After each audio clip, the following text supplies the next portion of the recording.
complet quand la personne est couchée. Ce genre de culotte doit être associé à un boxer pour assurer le maintien de la culotte. Pour assurer le confort du patient, il est important que la culotte soit positionnée correctement. Mettez délicatement le patient sur le côté et assurez la position en pliant, si possible, la jambe du dessus. Descendre le slip de maintien sur les côtés et maintenez-le à l'aise du genou du patient si vous êtes seul. Retirez la culotte en place en commençant par la pince à l'avant, puis en la prenant par la gouttière entre les jambes du patient.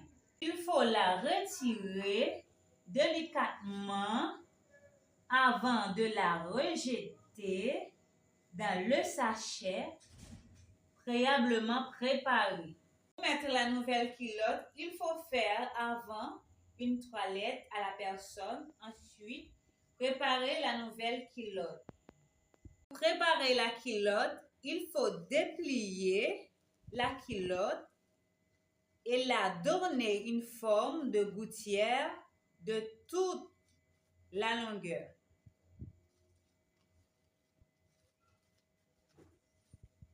Cela permet d'activer les barrières anti-fuite et de donner la forme souhaitée pour la pose de la protection. Ensuite, il faut tirer délicatement les extrémités de la protection. Glissez la protection entre les jambes de la personne en la maintenant pliée dans le sens de la longueur. Ajustez la protection et sa répartition avant-arrière pour équilibrer la position du tampon en fonction de la position homme ou femme. Montre la protection jusqu'à la zone du milieu. Dépliez la protection pour la mettre en place sur les fesses du patient en dégageant les élastiques sur les fessiers. Il convient de s'assurer que le produit est centre dans l'axe vertical de la colonne vertébrale du patient. Ensuite, ajustez le slip de protection pour maintenir la protection.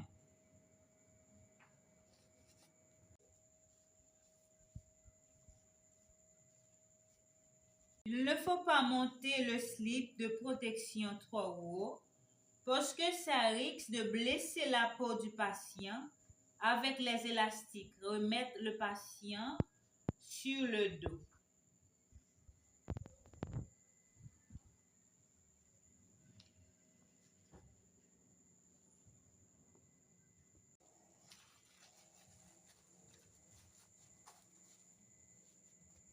Il faut ajuster l'avant de la protection en la mettant à plat sans tirer dessus.